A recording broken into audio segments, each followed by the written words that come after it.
Inuntog umano sa pader bago ginahasa ang isang 8 taong gulang na babae sa Mabalacat, Pampanga. Natagpuan siya sa kaawa-awang lagay matapos ituro kung nasaan ng inarestong sospek. Nakatutok si Jasmine Gabriel Galban ng GMA Regional TV. Kritikal sa ospital ang 8 taong gulang na batang babae na si Ami. Di niya tunay na pangalan matapos sumanong iuntog sa pader at hinihinalang ginahasa pa ng isang lalaki sa barangay Sapang, Biabas, Mabalacat City sa Pampanga. Sa inisyal na investigasyon, huling nakita ang biktima sa isang pisonet shop pasado alas 8 ng gabi noong Linggo, October 19. Ayon sa ina ng bata, magdamag siya naghanap pero hindi niya nakita ang anak. Kinabukasan ng Lunes, nagtungo siya sa barangay hall para humingi na ng tulong. Nang suriin ang CCTV ng pisonet shop, kita ang lalaking lumapit sa bata at tinapik ito sa balikat bago sila sabay na umalis.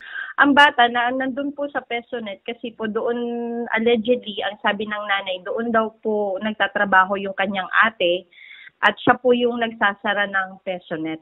So, nandun din po yung bata. Ikot-ikot lang doon sa Pesonet, sa labas ng Pesonet. No, inoperan kasi yung bata ng 20 pesos. Kaya sumama yung bata sa suspect. Agad na naaresto ang suspect na isang 20 anyos na helper at residente rin na nasabing barangay. Ayon sa otoridad, inamin ng suspect na dinala niya ang bata sa bahagi ng expressway. Nang puntahan ng lugar, nakita ang batang babae na mahina at may mga pasa at sugat sa katawan. Wala na pong saplo. At talagang ano po siya, critical ma'am. So agad na sinugod po yung bata. Halos hindi po niya makaimulat yung mga mata dahil allegedly ito nga po ay pinagpupukpok ng bato at pinag-uumpog kanyang ulo. Patuloy na inoobserbahan sa ospital ang bata. Sasampahan naman ng kasong statutory rape with first-aided murder ang suspect. Wala pa siyang pahayag maging ang kaanak ng biktima. Mula sa GMA Regional TV at GMA Integrated News, Jasmine Gabriel Galban, nakatutok 24 oras. Ikinabahala ng ilang senador ang epekto ng pagtapyas sa 2026 budget para sa programang Tupad na pinakikinabangan umano ng 1 milyong walang trabaho, underemployed o biktima ng kalamidad. Nakatutok si Ian Cruz. Kumpara sa 2025 national budget, mas mababa ang hiningi ng Marcos administration ng budget para sa Tupad program o ang tulong panghanap buhay sa ating Disadvantaged Workers Program. Ito yung programang nagbibigay ng pansamantalang trabaho para sa mga walang trabaho, underemployed o kaya ay biktima ng kalamidad. Sa budget hearing sa Senado kanina, lumabas na mula 17.5 billion pesos na alokasyon ngayong taon. 11 billion pesos na lang ang hinihinging alokasyon para sa Tupad. Ang natapyas na 6 na bilyong piso, katumbas daw ng tinatayang 1 milyong benepisyaryo ng Tupad. To keep it simple, merong 4.2 million ang nakuha ng Tupad in 2024.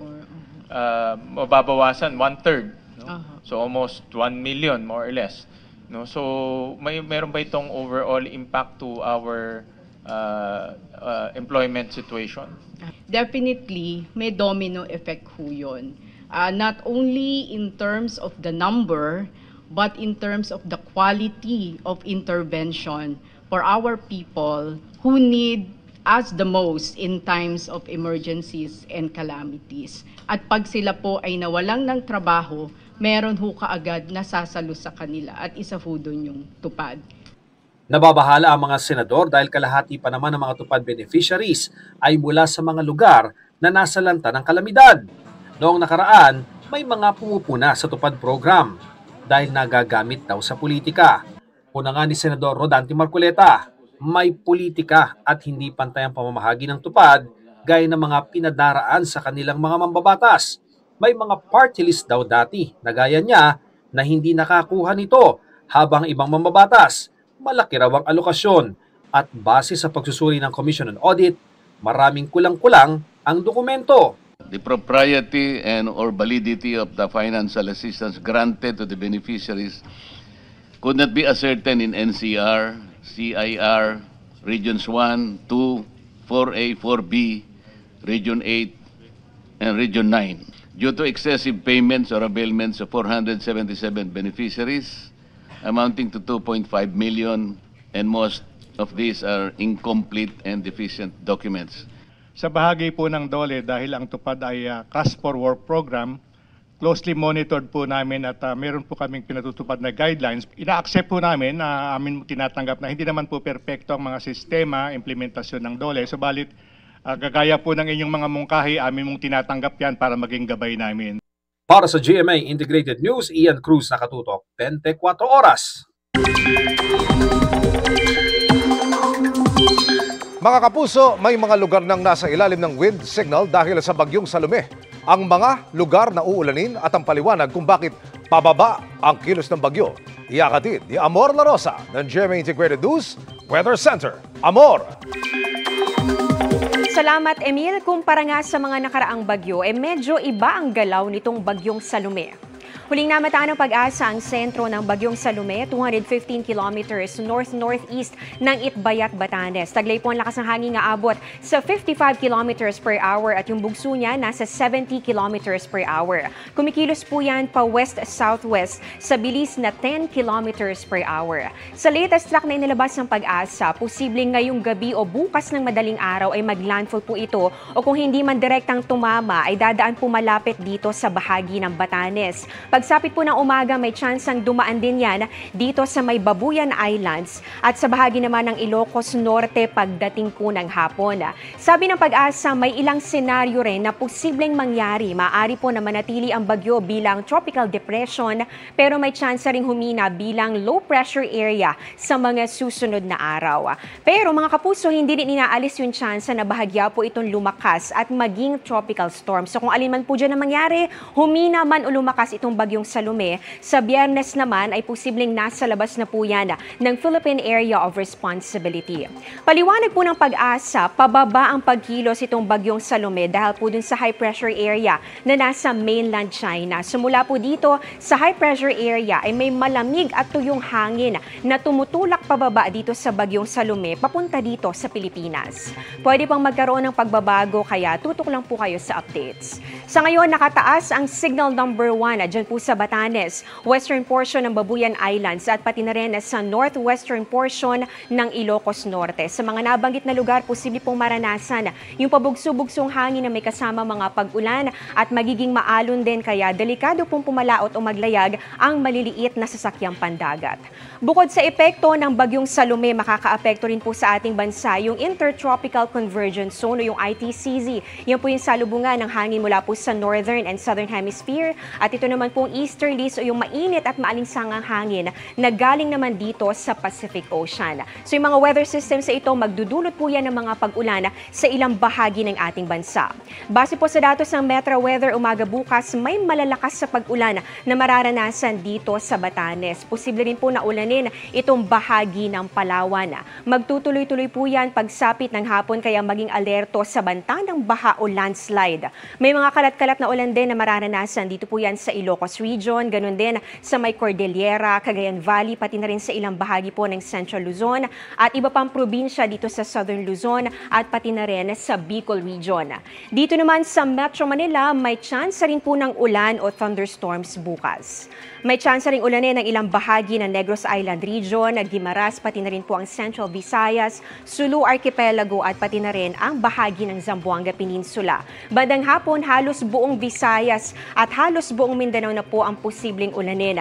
May mga malalakas sa pag-ulan dito yan sa Negros Island Region, Cebu, Bohol, pati na rin dito sa Northern Mindanao, Caraga, Davao Region at pati na rin sa Cotabato. Kaya doble ingat, maging alerto po sa banta ng baha o landslide.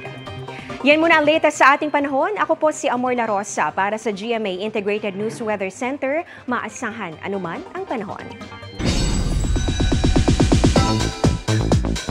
Happy midweek, chikahan mga kapuso! Kung nabitin sa katatawanan last weekend sa anniversary special ng Bubble Gang, worry no more dahil may part 2 yan this Sunday. Abangan ang ilang bigating guests mula kay Vice Ganda, Esnir, and even our very own Emil Sumangit. Makichika kay Athena Imperial. Kasi wala kang chance kasi nga meron silang rush to No dull moment pag pinagsama ang magkaibigang Charis Solomon at Buboy Villar. Kayang-kaya nilang bumanter sa mga joke at hirit ng isa't isa, kaya naman patok ang kanilang vodcast na Your Honor sa netizens. Ang kanilang tandem, umusbong sa mga show kung saan sila nagkatrabaho. Kasama na riyan ang longest running gag show na Bubble Gang. Bata pa lang ako, nasa Cebu pa lang ako, nanonood po talaga ako ng Bubble Gang. Yung nag-artista ako, sobrang saya ko kasi meron akong commercial. Yung spaghetti. Yung spaghetti namin, inano nila parang pinarody. Pinarody nila, spoof ni Kuya Bitoy at ni Kuya Ogie. Dati talaga solid, puro sitcom, halos buong linggo. Tapos pag Friday na, yan, kinuwento ko nga doon sa post ko na nag-iipon kami doon galing sa mga hingi-hingi namin piso-piso sa lolo ko. Tapos meron na kami mga chichirya na ready na. Andyan lahat kasi pag commercial, doon ka lang makakaalis. Nako, hihintahin mo yan. Kasi pag may na-miss ka, hindi mo na yan mababalikan. Wala pang noon, internet.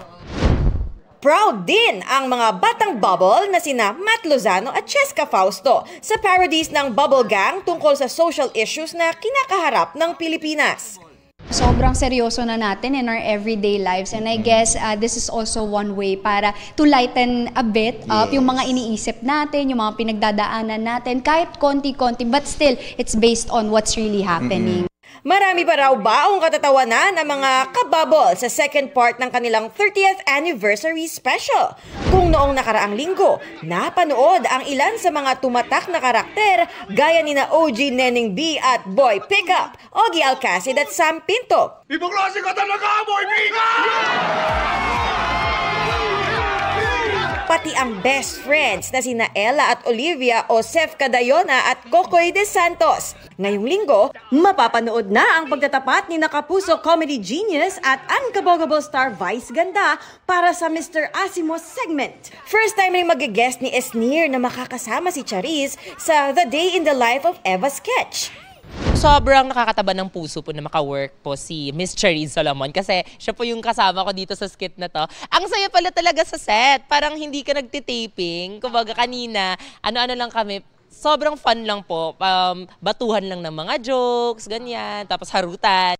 Si 24 Oras anchor Emil Sumangil may special appearance din sa Batang Bubble Ako Anniversary Show. Heto at may mensahe nga sa kanya si Paulo Contis aka Emil Maangil. Emil, Tokayo, nais kong sabihin sa iyo, pagpatuloy mo ang mga ginagawa mong pagkuha at paghuli sa mga karumaldumal na krimen at asahan mong matutulungan kita dito sa Agresibo. Mapapanood na ang second part ng 30th anniversary show sa October 26. Athena Imperial updated sa Showbiz Happenings! Nang araro ng 9 na sasakyan ang isang cargo truck sa Polomolok, South Cotabato. Sa kuhapong ito sa National Highway sa Barangay Poblacion, makikita ang nakatumbang tricycle na kinakaladkad ng truck. Nakaligtas ang lalaking lumabas mula sa tricycle. Kita rin ang iba pang nagtumbahang sasakyan. Sa investigasyon ng Polomolok Municipal Police Station, nawalan umano ng preno ang driver ng cargo truck, kaya bumangga ito sa mga sasakyang nakahinto sa stoplight. 3 ang sugatan sa aksidente. Agad din silang isinugod sa ospital. Hawak na ng mga pulis ang driver ng cargo truck. Wala pa siyang pahayag sa ngayon. Patay ang isang senior citizen na pasyente at 4 na iba pang sugatan nang magwala ang isa pang pasyente sa isang ospital sa Iloilo. Pinagkakampas ng suspect ang mga biktima ng bakal na sabitan ng swero o yung IV stand. Nakatutok si Kim Salinas ng GMA Regional TV.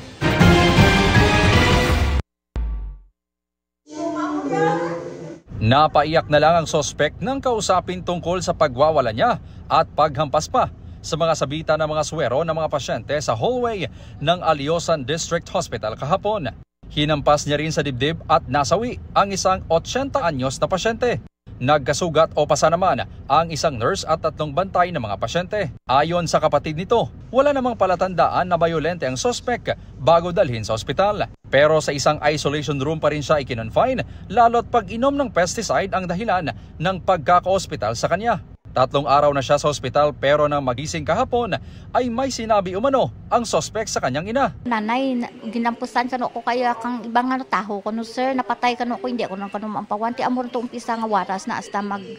Noon na siya lumabas sa isolation room, bit-bit ang sabita ng kanyang swero. Gulpi man lang ni siya kuno nagsingitan kag nagwaras kag amo na to kag nangampak na siya or nanglampos na siya sa ginabitbit niya ning IV stand. Iginiit ng ospital na sapat ang kanilang security personnel. Nagkataon lang nila na wala sa naturang lugar ang security guard nang mangyari ang insidente. Sa amo to nga area, nag-roving man siya. Galing kido kadasig din sang event.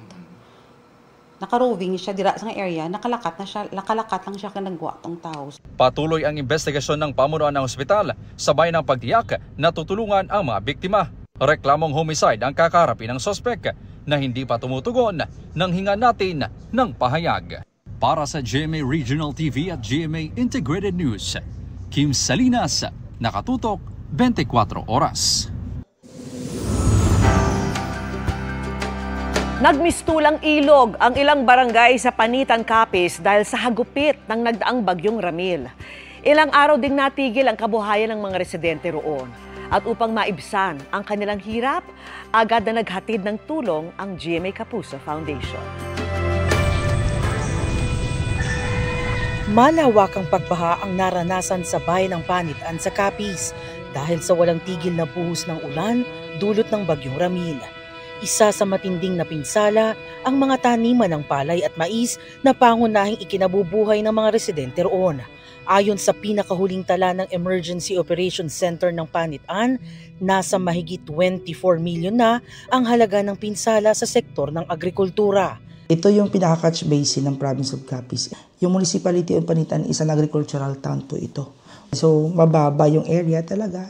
Mabilis umakyat yung water level sa Panay River hanggang sa nag-overflow na. Ang magsasakang si Nicolas, kakatapos lang daw mag-ani noon. Yun nga lang, kahit sa mataas na lugar niya ibinilad ang inaning palay, inabot pa rin ito ng lampas taong baha. Kaya mula sa 30 sakong palay na sanay maibebenta niya ng tig 500 pesos kada sako, 6 na lang ang natira. Hindi ka man katangis ron kay tungod nga ano mo na ay naagyan kay kalamidad siyempre antuso nagilang nimo. Ay gusto namon makabawi kami binhi ang makakuan sa amon para makapanugod kami. Sa ilalim ng Operation Bayanihan ng GMA Kapuso Foundation, agad tayong nagtungo sa bayan ng Panitan para maghatid ng food packs sa 4,000 individual na binaha.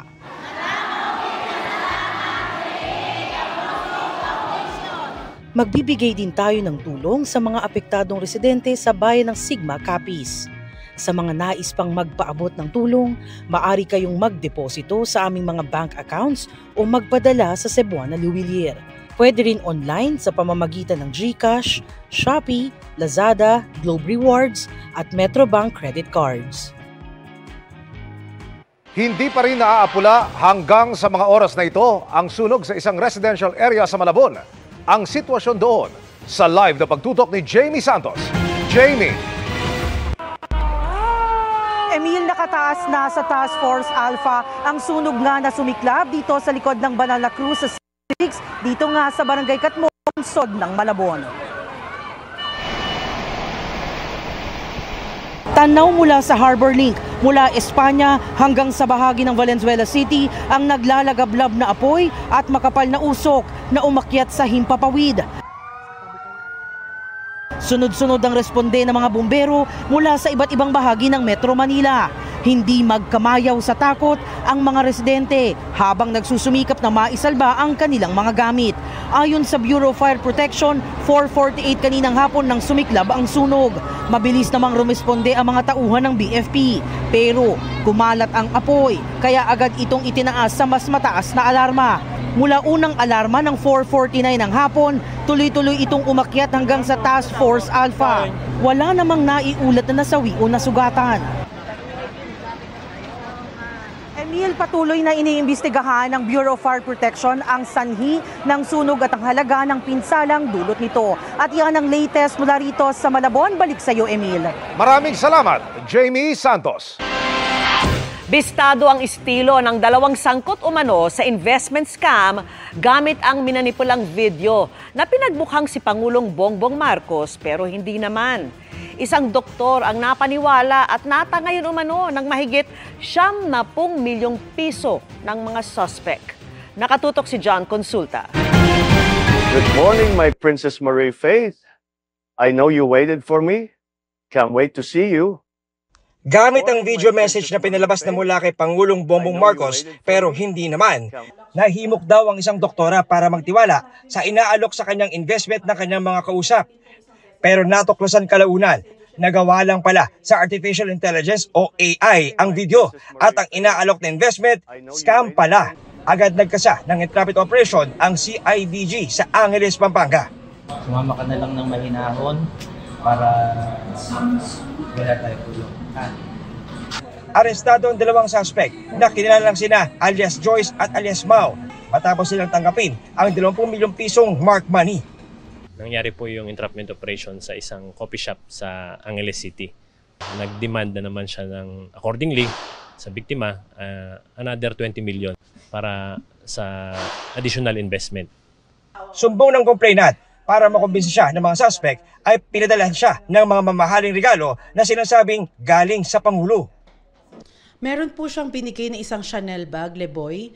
Galing daw po ito kay BBM. May binigay pa pong watch sa akin, galing din daw po kay BBM. Meron din pong dalawang sasakyan na galing din daw po kay BBM. That time po, magpa-file po kasi ng candidacy yung mga politicians po noon. Parang year 2024 po yun eh.